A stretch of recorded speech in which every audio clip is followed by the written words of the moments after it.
Hello everyone, आज हम करने जा रहे हैं इंपॉर्टेंट एमसीक्यूज ऑफ सीआरपीसी। अब देखो, ये इंपॉर्टेंट एमसीक्यूज करने बहुत ज़रूरी है क्योंकि आपका प्री का पेपर आ रहा है यूपी जुडिशरी का। बाकी और भी जितने भी एग्जाम्स आ रहे हैं वो सारे कवर हो जाएंगे इसमें। कुछ एमसीक्यूज, देखो एमसीक्यूज थोड़े ज़्यादा हैं, ठीक है, ये मैं नहीं बोलूँगी कि कम है, पर पूरा सीआरपीसी कंप्लीट हो जाएगा आपका उतने एमसीक्यूज से। तो चलिए स्टार्ट करते हैं। मैं एक एक क्वेश्चन बताऊंगी, फिर उसके बाद मैंने कैसे कैसे वो आपको पढ़ाया है मैं वो भी आपको समझाऊंगी। तो बने रहिएगा। थोड़ा बोरिंग हो सकता है पर इतना बोरिंग भी नहीं होगा कि आप लोग इसके साथ कॉपरेट ना कर सको। सबसे पहला क्वेश्चन है, एज पर सीआरपीसी 2008 वाला, with effect from 31/12/2019 which inserted clause WA। वाह, ठीक है, मैंने ऐसे पढ़ाया था। In section 2 in CrPC defining victim as a person who has suffered any loss और injury cause by reason of the act और ओमिशन, एक्ट और ओमिशन दोनों से, for which the accuse person has been charge includes. अब क्या क्या include करता है? विक्टिम्स गार्जियन और लीगल एयर, विक्टिम्स नेबर या विक्टिम्स क्लोज फ्रेंड। तो इसमें क्या क्या? गार्जियन आता है, हाँ गार्जियन आता है, हमें पता है गार्जियन आता है। लीगल एयर आता है, हाँ लीगल एयर भी आता है क्योंकि उसको भी इफेक्ट होगा विक्टिम से। नेबर आता है, नहीं नेबर नहीं आता, ये नहीं आता, तो इसका आंसर होगा बी, ठीक है। नेक्स्ट इसके बाद है second question, according to section 41A of CrPC as inserted by CrPC act 2008 amendment in August 2010, police officer, ठीक है, कौन? Police officer shall issue a notice directing the alleged accuse though he has committed a cognizable offence, उसने भले ही cognizable offence किया हो, to appear before him और at such other place as specified in notice in all the case where in the arrest of person is not required under the. अब ये कौन से सेक्शन में है?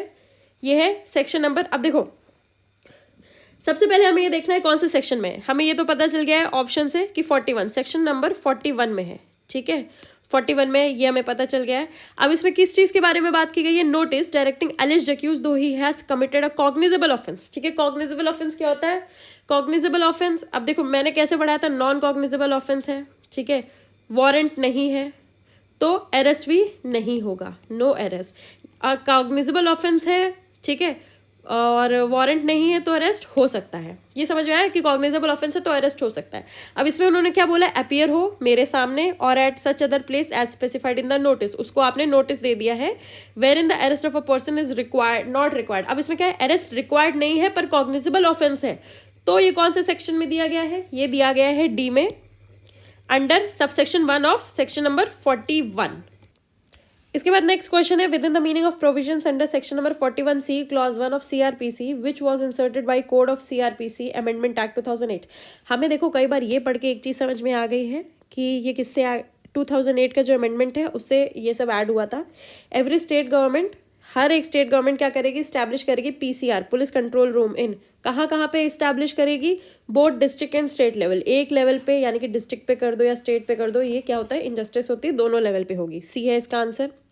नेक्स्ट है, criminal procedure code which comes under concurrent list of constitution of India is. अब देखो कौन से लिस्ट में आता है, हमें इस क्वेश्चन से ये पता चल गया है कि सीआरपीसी किस में आता है? कॉन्करेंट लिस्ट में आता है, ठीक है, कॉन्करेंट लिस्ट में आता है।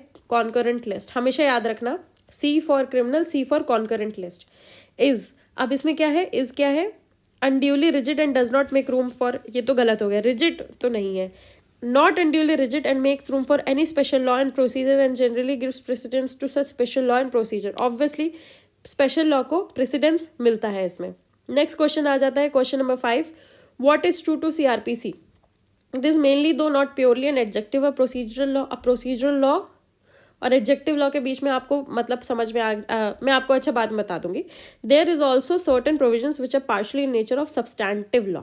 देखो मेनली दो नॉट प्योरली, अब देखो प्रोसीजरल लॉ भी नहीं है पूरा पूरा और एडजेक्टिव लॉ भी नहीं है पूरा पूरा, हाँ हमें ये चीज़ समझ में आती है।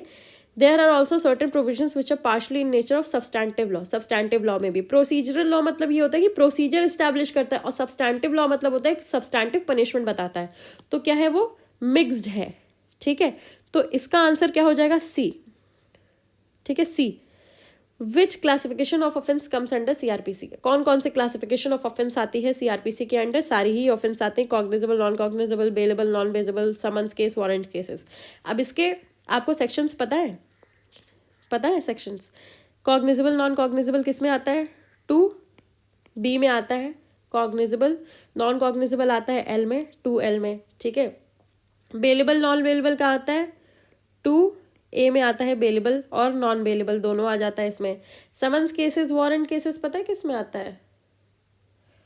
डब्ल्यू में आ जाता है, ठीक है, समन्स केसेस, वारंट्स केसेस। और एक्स में आ जाता है वारंट केसेस। नेक्स्ट इसके बाद है classification of offences giving in the code of, अरे सीआरपीसी में क्लासिफिकेशन ऑफ ऑफेंसेस कहाँ पे दी गई है? क्लासिफिकेशन ऑफ ऑफेंसेस दी गई है फर्स्ट शेड्यूल में। ये बहुत इंपॉर्टेंट है, आप याद रखना, फर्स्ट शेड्यूल में दिया गया है क्या? Classification of offences. पहले ही शेड्यूल में दिया गया है क्लासिफिकेशन ऑफ ऑफेंसेस। नेक्स्ट इसके बाद आता है cognizable offence under IPC has been defined. अब कॉग्निजेबल ऑफेंसेस आईपीसी में कहाँ पे डिफाइंड है? मैंने ऑलरेडी आपको बता दिया था। कौन से सेक्शन में डिफाइंड है? सी में। मैंने आपको गलत बताया था क्या? एक सेकेंड, मैंने आपको हाँ गलत बताया था। ए बी, एक सेकेंड, ये वाला देखो, हाँ इस पे आपको अगर दिखाई दे रहा हो तो इसमें देखो, फर्स्ट में है बेलेबल ऑफेंस, ए, मैंने ये तो बताया था, हाँ सही। बी और सी वाला मैं कंफ्यूज हो गई थी, बी फॉर चार्ज है और सी फॉर कॉग्निजेबल है, हाँ ये मैंने गलत बताया था, सी फॉर कॉग्निजेबल है। इसमें भी कॉग्निजेबल ऑफेंस कहाँ है? सी में है, 2C में। अच्छा ये वाला क्वेश्चन आ गया, वरना वो गलत ही हो जाता। नेक्स्ट इसके बाद है in a cognizable case under IPC the police has the, police के पास क्या है कॉग्निजेबल केस आईपीसी के under? Authority to arrest a person without warrant. मैंने आपको क्या बताया था? Authority to investigate the offence. अच्छा हाँ देखो, कई लोग क्या करेंगे, इसको अचानक से पढ़ के इसको मार्क कर देंगे, ये तो है ही, सेकंड ऑप्शन में नहीं जाएंगे। तो ये वाले क्वेश्चंस जो है, जब भी ऐसा है A both A B C, इधर ए और बी, तो उसमें आपको सारे ऑप्शंस पढ़ने हैं। इन्वेस्टिगेट, अब अरेस्ट करना है तो इन्वेस्टिगेट तो करना ही होगा, तो सी दोनों में आ जाता है। नेक्स्ट है in a cognizable case under IPC the police have all the powers to, police के पास कौन कौन सी पावर है? सारी पावर है, investigate including the power to arrest, ठीक है। नेक्स्ट इसके बाद आ जाता है question number 11, a magistrate has the power to direct the police to investigate into an offence in IPC under. Magistrate के पास कौन से उसमें पावर होती है? मजिस्ट्रेट के पास पावर होती है 156 क्लॉज 3। 156 क्लॉज 3 जो है, इसके ऊपर बहुत ज़्यादा क्वेश्चनेबल जजमेंट्स आए हैं, सॉरी बहुत ज़्यादा क्वेश्चन अराइज हुए हैं कि मजिस्ट्रेट, अगर पुलिस अपना काम क्यों नहीं कर रही है, मजिस्ट्रेट को आपको क्यों बोलना पड़ रहा है, ये सारी चीज़ें आई हैं। तो इतना याद रखना, मजिस्ट्रेट को आप क्या करते हो, एक एप्लीकेशन लिखते हो ताकि मजिस्ट्रेट जो है वो करें, बोले पुलिस को इन्वेस्टिगेट करने के लिए। नेक्स्ट है 12, magistrate has the power under CrPC to direct the police to investigate into. अब कौन कौन से टाइप के ऑफेंसेस में इन्वेस्टिगेट कर सकते हैं?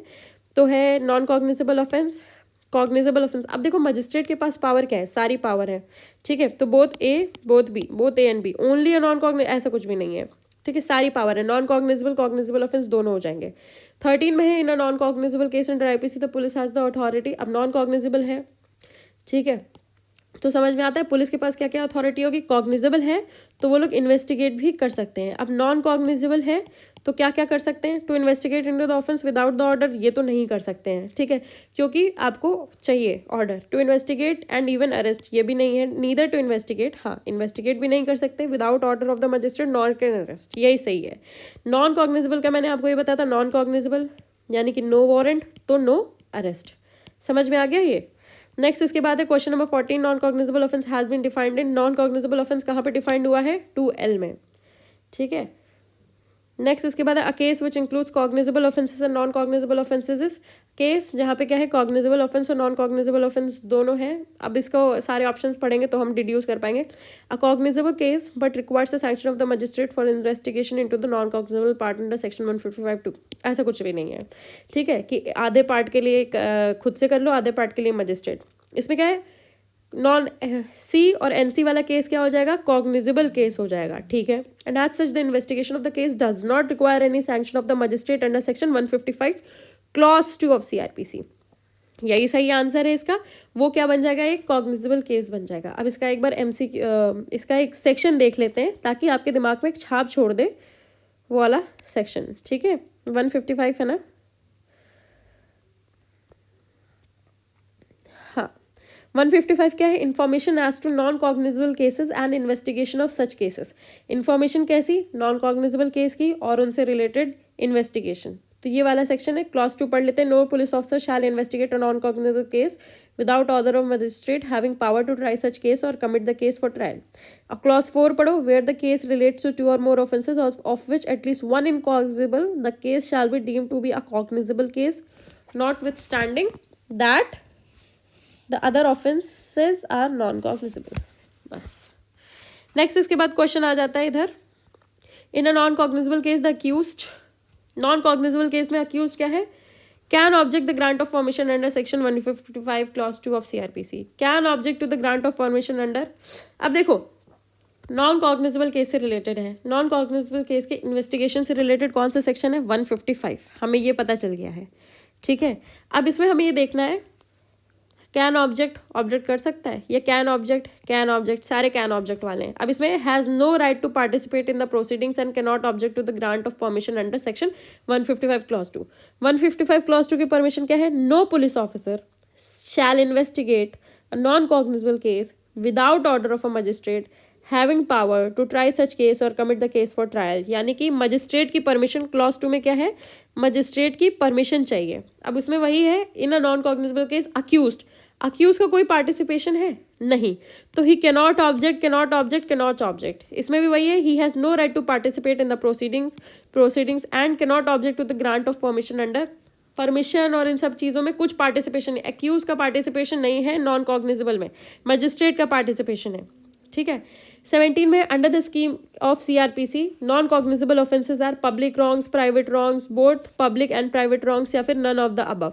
क्या है इसमें, प्राइवेट रॉन्ग है कि पब्लिक रॉन्ग है, तो इसमें यही है, इट इज़ प्राइवेट रॉन्ग। देखो मोस्ट ऑफ द टाइम हम जो नॉन कॉग्निजेबल ऑफेंसेस पढ़ते हैं, कॉग्निजेबल मतलब आप तुरंत अरेस्ट कर सकते हो, ठीक है, कॉग्निजेबल मतलब आप तुरंत अरेस्ट कर सकते हो, नॉन कॉग्निजेबल मतलब आप अरेस्ट नहीं कर सकते हो वारंट के बगैर। तो ये क्या है, पब्लिक रॉन्ग में आप अरेस्ट कर सकते हो, प्राइवेट रॉन्ग में आप जल्दी अरेस्ट नहीं कर सकते हो, इसलिए क्या है, प्राइवेट रॉन्ग्स है। नेक्स्ट है question number 18, a magistrate has power to direct the police to investigate in respect of an offence, ठीक है, under IPC, under any local और स्पेशल लॉ, कहाँ पे, दोनों पे ही होना चाहिए। लेजिबल बात तो यही है कि दोनों पे होना चाहिए, है ना, तो इसका आंसर भी वही है, दोनों पे।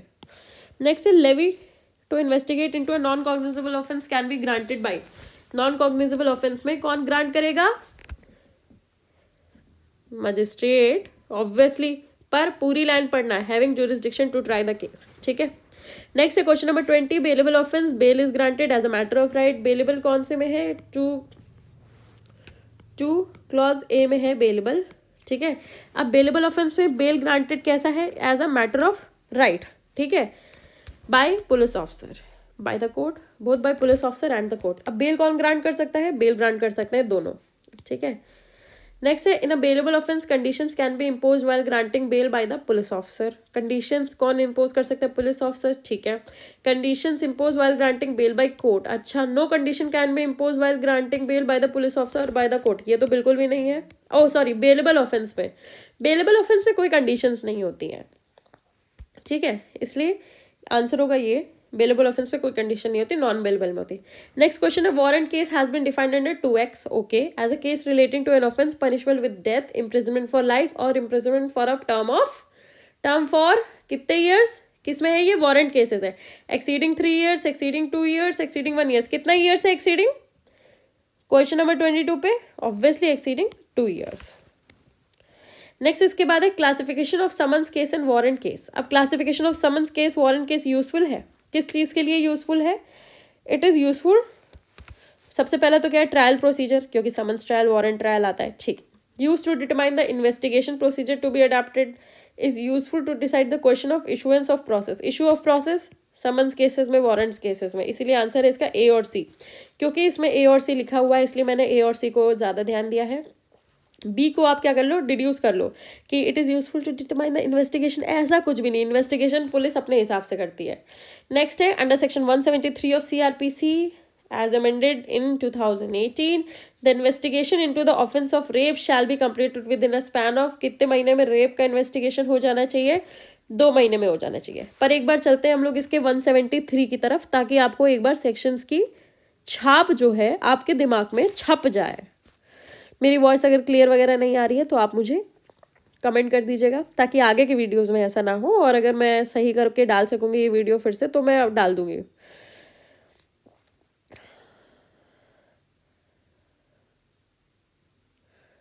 अब देखो ये क्या है, 172 तक हमारा ये कंप्लीट हो जाता है। 173 क्या है, हमारा FIR वाला प्रोसीजर है, ठीक है। 173 बहुत फेमस सेक्शन है ये, every investigation under this chapter.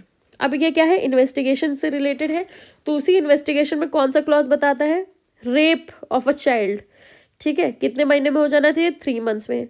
Completed, ये वाली तो चीज़ अलग है, ठीक है, तो कितने महीने में कंप्लीट हो जानी चाहिए? 6 months, 4 months, 1 month, 2 months, 2 months ही है इसका आंसर। एक बार ढूंढते हैं, ये मुझे पहले से पता था।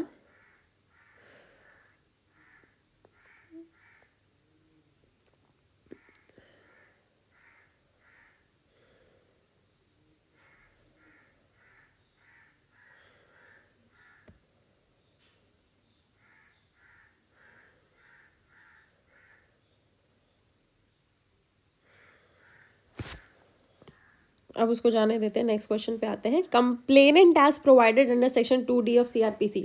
D for complainant, don't complain, ठीक है, ये मैंने पढ़ाया आपको। Can be to a police officer, can be to a magistrate. किसको कंप्लेन करते हो आप जा करके? या फिर must be necessarily to a magistrate only. C both A and B जब आ जाता है तो आपको दोनों ये देखने पड़ते हैं, तो ऐसा नहीं है, must necessarily be to be a magistrate only. अब देखो, पुलिस ऑफिसर क्या होता है? क्लास मॉनिटर होता है। मजिस्ट्रेट क्या होता है? टीचर होता है, ऐसे समझ लेना। कंप्लेंट में रिलेट टू, कंप्लेन किससे रिलेट करेगी? कॉग्निजेबल, नॉन कॉग्निजेबल, किससे रिलेट करेगी?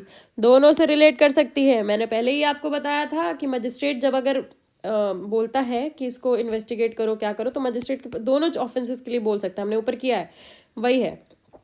नेक्स्ट है, in respect of investigation as provided under section 2H of CRPC which of the following is incorrect. हमेशा हम करेक्ट पढ़ लेते हैं, इनकरेक्ट देखना है, तो हमें पता है इसमें से क्या है, कुछ करेक्ट होंगे, ठीक है, 3 तो करेक्ट होंगे, सॉरी 2 करेक्ट होंगे क्योंकि ये आ जाता है। Investigation can be conducted by a police officer, investigation police officer conduct करेगा, ठीक है। Investigation can be conducted by any person so authorise by magistrate, ये भी सही है। Investigation can be conducted by magistrate himself, no, magistrate क्या करता है? इंक्वायरी करता है, ठीक है, तो कौन सा इनकरेक्ट है इसमें? सी इनकरेक्ट है। नेक्स्ट है, when a complaint is presented to a magistrate and the magistrate proceeds to examine the complainant and the witness. अब क्या है? कंप्लेनेंट क्या है? प्रेजेंट है, presented to a magistrate and the magistrate proceeds to examine the complainant and the witness, तो उसको क्या बोलेंगे? magistrate is conducting investigation, no, magistrate is conducting an inquiry या फिर ट्रायल। क्वेश्चन मार्क आ जाता है, मजिस्ट्रेट क्या कंडक्ट कर रहा है? इंक्वायरी कर रहा है कि ट्रायल कंडक्ट कर रहा है? दोनों चीज, ठीक है, मजिस्ट्रेट इंक्वायरी भी कंडक्ट कर सकता है, मजिस्ट्रेट ट्रायल भी कंडक्ट कर सकता है। नेक्स्ट है, the word magistrate mentioned in section 156 clause 3 of CRPC means, magistrate जो कि मेंशन है 156 क्लॉज 3 में, इसका क्या मतलब होता है? A judicial magistrate, a special executive magistrate, executive magistrate. Executive magistrate होता है इसमें, ठीक है, तो या फिर स्पेशल एग्जीक्यूटिव होता है इसमें? नहीं, नहीं होता, सिर्फ जुडिशियल मजिस्ट्रेट है जब 156 क्लॉज 3 की बात की जा रही हो, ठीक है। नेक्स्ट है, metropolitan magistrate has the power to pass sentence as provided under section 29 of CRPC। Metropolitan magistrate किसके बारे में बात हो रही है? MM के बारे में बात हो रही है, ठीक है। कितनी सेंटेंस दे सकते हैं ये MM? देखो, any sentence authorise by law except a sentence of death, ये तो बहुत बड़ा एम्बिट हो गया। नेक्स्ट है, इम्प्रिजनमेंट फॉर लाइफ ऑफ और imprisonment for a term exceeding 7 years, 7 साल से लाइफ इम्प्रिजनमेंट तक की हो गई, ये भी बहुत बड़ी हो गई। Imprisonment for a term not exceeding 3 years and fine not exceeding ₹10,000, 3 years ये सही है, 10,000 ये भी सही है। कौन है ये? मेट्रोपॉलिटन मजिस्ट्रेट है, तो इसका आंसर यही है, सॉरी, हाँ यही है, ठीक है। कितना है? 10,000। इसका आपको अच्छा एक बार इसमें देख लेते हैं, सेक्शन नंबर कौन सा है? 29 है, ठीक है।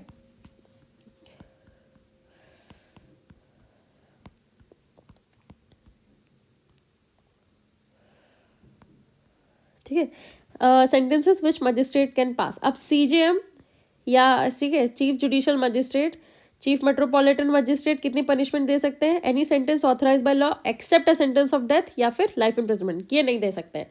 नेक्स्ट है, court of metropolitan magistrate first class, ठीक है, फर्स्ट क्लास कितनी पनिशमेंट दे सकते हैं? 3 साल और 10,000 रुपए, तो यही हमने इधर पढ़ा है। मेट्रोपॉलिटन मजिस्ट्रेट 3, फर्स्ट से स्टार्ट हो जाएगा क्या? 3 और 10, सेकंड क्या हो जाएगा? सेकंड हो जाएगा 1 और 5, ठीक है, सेकंड हो जाएगा 1 और 5, और फिर इसके बाद आता है CMM, और उनकी पावर जो होती है सिमिलर होती है। तो आपको ये समझ में आ गया कि जो चीफ है, चीफ की पावर कितनी होगी? लाइफ इम्प्रिजमेंट नहीं दे सकते हैं, डेथ नहीं दे सकते हैं, बाकी कुछ भी दे सकते हैं, ये हो गया। फर्स्ट की पावर कितनी होगी? 3 साल और यहाँ पे कितनी होगी, 3 साल और 10,000 रुपये। सेकंड की पावर कितनी होगी, 1 साल और 5,000 रुपये। CMM की पावर एक बार फिर से देखते हैं।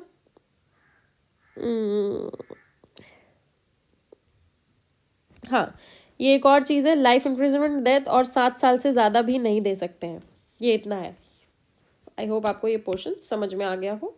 नेक्स्ट इसके बाद चलते हैं, metropolitan magistrate can award sentence of imprisonment in default of payment of fine.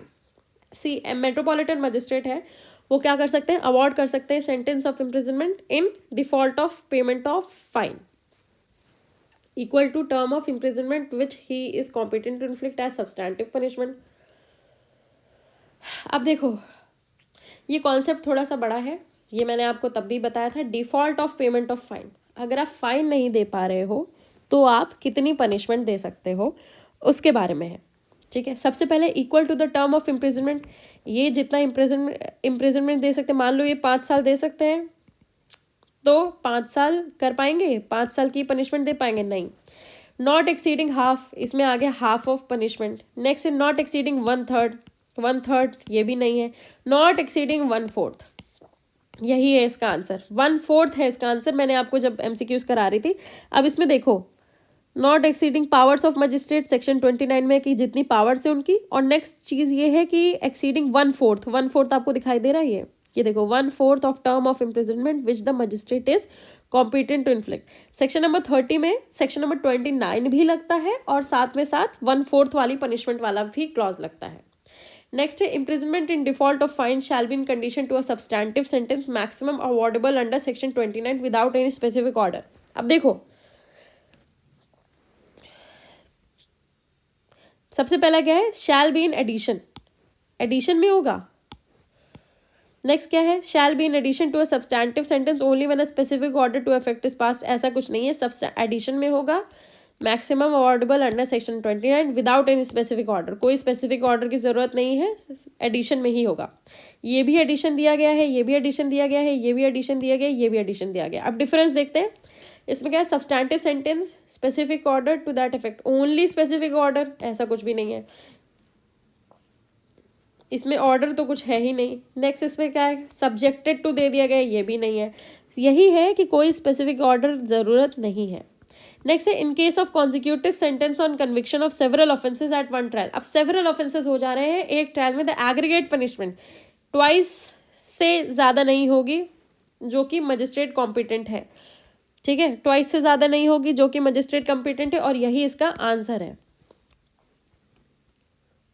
ठीक है, ये कौन सा है, सेक्शन नंबर 31 आ जाता है। हम लोग आई थिंक सेक्शन वाइज चल रहे हैं, सेक्शन नंबर 31 आ जाता है कि एग्रीगेट सेंटेंस हो जाएगी अगर, ठीक है, 2 और मोर ऑफेंसेस की, तो वो कैसे चलेगी, एक तो एडिशन में होगी, ठीक है, साथ साथ चलेंगी, कॉन्जिक्यूटिवली चलेंगी, और सिंगल ऑफेंस जो कि एक मजिस्ट्रेट उसके है, उसके साथ उसके लिए मतलब डबल, यानी कि मजिस्ट्रेट अगर 10 साल दे सकता है तो 20 ईयर्स से ज़्यादा नहीं होगी।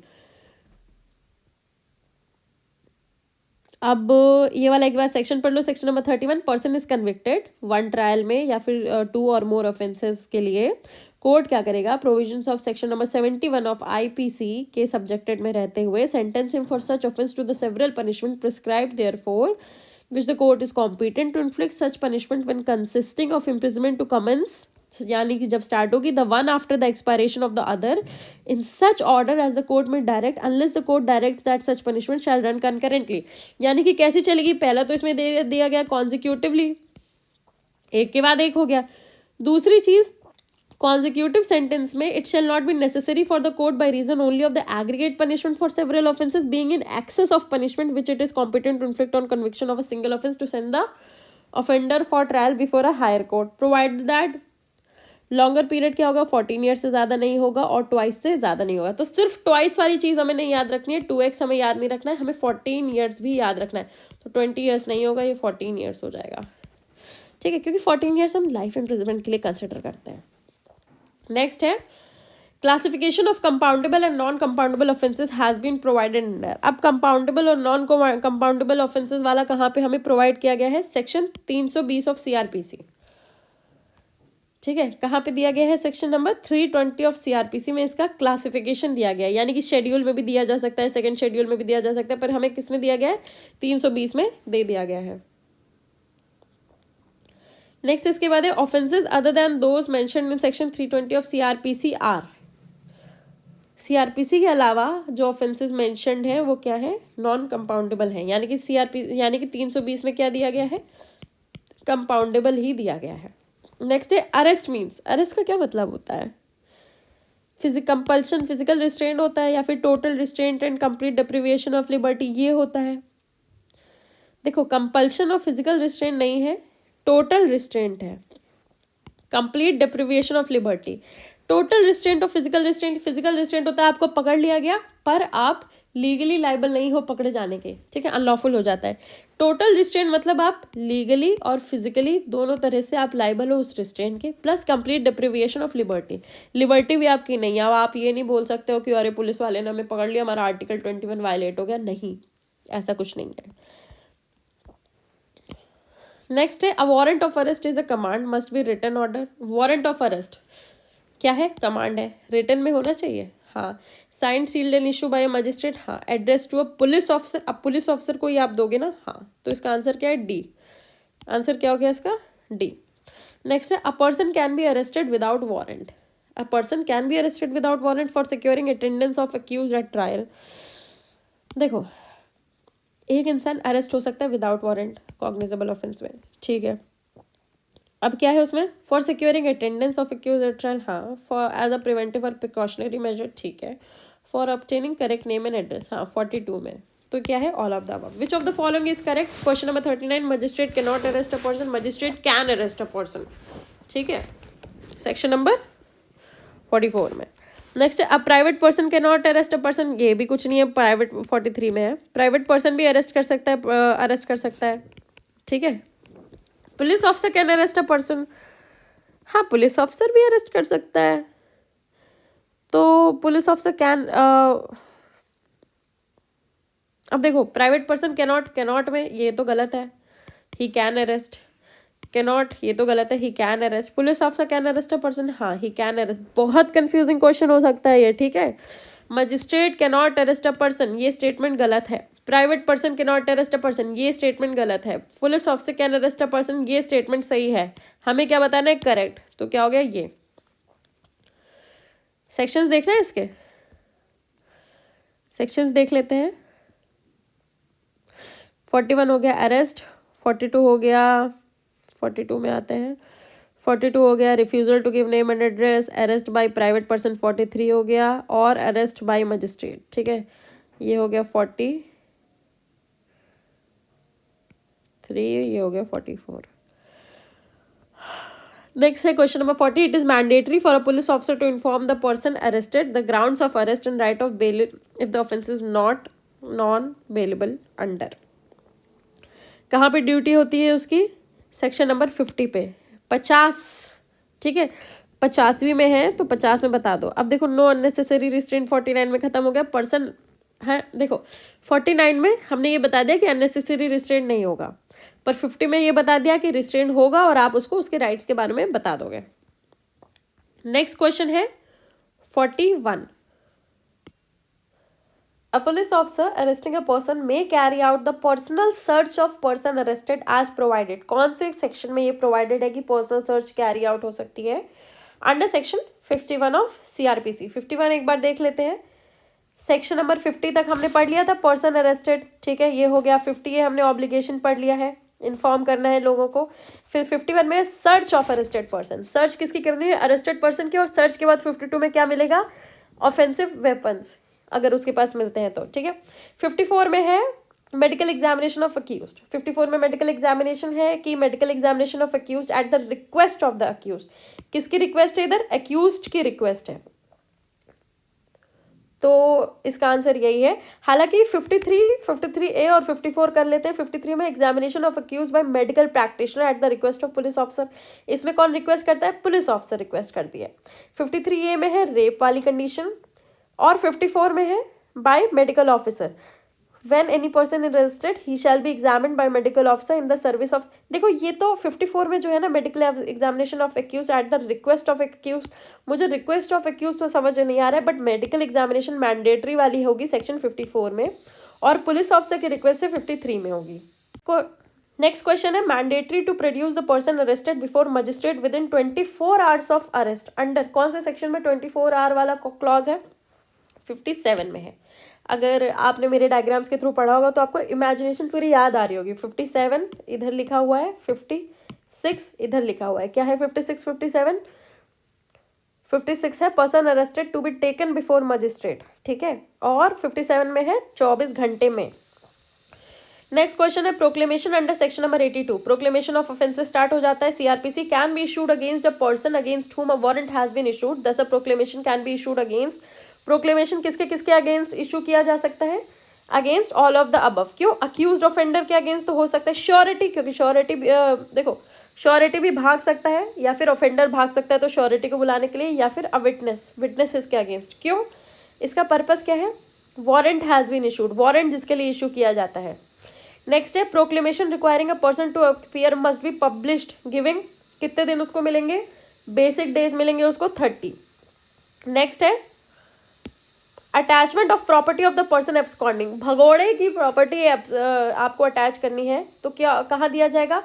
Can only be issued after publication of proclamation, proclamation issue हो गया उसके बाद उसकी प्रॉपर्टी अटैच कर दोगे, बट मुझे लगता है प्रोक्लेमेशन और अटैचमेंट साथ साथ में हो सकता है, तो क्या है? Can be issued simultaneously with issue of proclamation under section 82 of CrPC.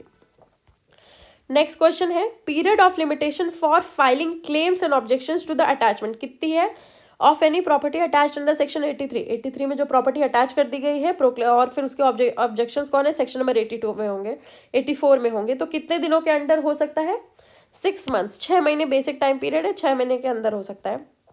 Period of limitation for filing a suit to establish the right over the property, क्या एस्टैब्लिश करना है? राइट, ऊपर क्या था? ऑब्जेक्शन, इसमें है right, by a person other than the person proclaimed. अब दूसरा कौन सा पर्सन होना चाहिए? अरे प्रोक्लेम्ड के अलावा कोई और होना चाहिए, who has filed claims and objection to attachment is.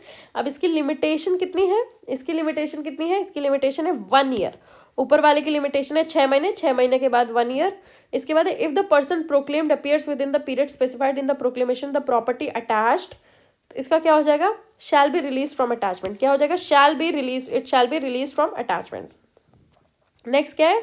If the proclaimed person does not appear, proclaimed person does not appear with in time, proclaimed person does not appear with in time specified in the proclamation, the property under attachment क्या हो जाएगी? Shall not be sold until expiry of 6 months from the date of attachment, नहीं sale की जाएगी। Shall not be sold until any claim और objection under section 84 had been disposed of, या next क्या है? शैल, दोनों ही चीज़ हो जाएंगे क्योंकि वो सोल्ड नहीं की जाएगी 6 महीने तक अटैचमेंट के बाद, ठीक है। And shall not be sold until any claim और ऑब्जेक्शन, अगर क्लेम और ऑब्जेक्शन है उसको डिस्पोज नहीं किया गया, या 6 महीने टाइम पीरियड है, हमने क्लेम ऑब्जेक्शन की टाइम पीरियड कितनी देखी है? 6 महीने देखी है, इसलिए